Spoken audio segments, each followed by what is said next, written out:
হয়ে গেছে। সুপ্রিয় দর্শক, আইরো পিছনে যান। আমি এবারও প্রত্যেক বছরের মতো ঈদের জামাত করে জাতীয় প্রেস ক্লাবের সামনে মানববন্ধনে দাঁড়িয়েছি এবং একক মানববন্ধন।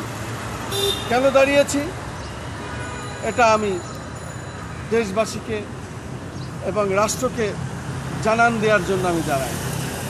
এই কারণেই আমি দাঁড়াই যে 2006 সালের 7ই অক্টোবর আমার পিতা ওনাকে নির্মমভাবে হত্যা করা হয় এবং জবাই করে হত্যা করা হয়। 2008 সালে 27 ডিসেম্বর আমার ভাইকে নির্মম নৃশংস হত্যার শিকার হতে হয় নিজ বাড়ি, শৈলকুপা মালিপাড়া নিজ বাড়ি। আমার পিতা একজন বীর মুক্তিযোদ্ধা। উনি ব্রিটিশ আমলে পুলিশের চাকরি করতেন। উনি পুলিশের চাকরি ছেড়ে দিয়ে ব্রিটিশ বিরোধী আন্দোলনে ভূমিকা রেখেছিলেন এবং পানি উন্নয়ন বোর্ডে চাকরি করেন। দেশে মুক্তিযোদ্ধা শুরু হয়ে গেলে উনি খুলনা এলাকায় তখন মুক্তিযুদ্ধে চলে যান।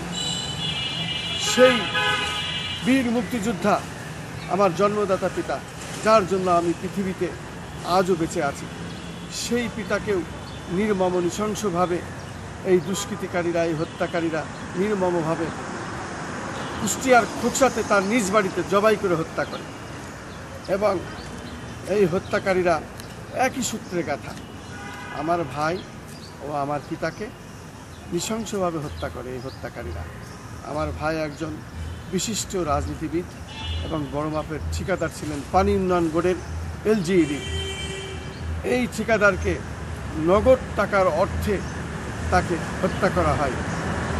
আমার ভাই ফেনীতে একটি বড় কাজ পেয়েছিলেন রাস্তার, সেই কাজ করতে যান।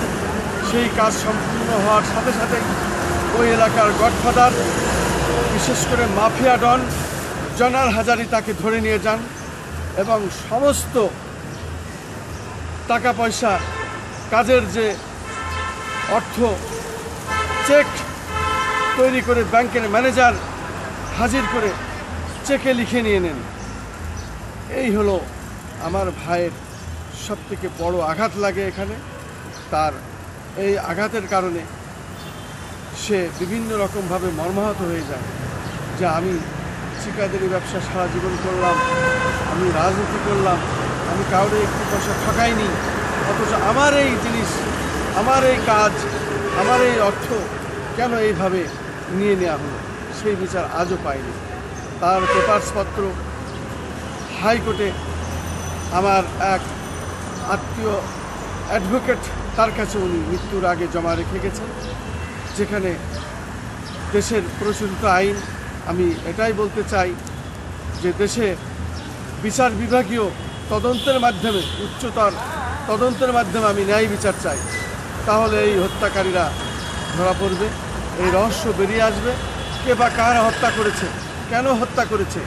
নগদ অর্থ এবং ধন সম্পত্তি এবং রাজনৈতিক প্রতিহিংসার কারণে এই পরিবারটাকে ধ্বংস করে দেওয়া হয়েছে, একটা গোষ্ঠীকে শেষ করে দেওয়া হয়েছে। আমি খন্দকার মাসুদুজ্জামান, সারা নিউজ, বিডি, টিএনবি ও SSJR টিভির পক্ষ থেকে আমি আজও জাতীয় প্রেস ক্লাবের সামনে মানববন্ধনে এই প্রতিবাদ জানাচ্ছি। আমরা কাটতে আসিনি, আমাদের ন্যায় বিচার চাই। আমরা এদেশের নাগরিক, আমরা চাই ন্যায় বিচার। আমাদের বিচার পাওয়ার অধিকার আছে। আমি রাষ্ট্রের কাছে বিচার চাই। আমি কে, কোথায়, কিভাবে এই হত্যাকারীরা জড়িত আছে, এটা তাদেরকে ধরে রিমান্ডে নিলেই সব তথ্য বেরিয়ে আসবে। কে কত টাকা খেয়েছে সব বেরিয়ে আসবে। আমি আবারও বলছি, দেশের প্রচলিত আইনে বিচার বিভাগীয় তদন্তের মাধ্যমে আমি ন্যায় বিচার চাই, আমি ন্যায় বিচার চাই। আমি রাষ্ট্রের কাছে আবারও বলছি, আমি বিচার চাই, বিচার চাই, বিচার চাই।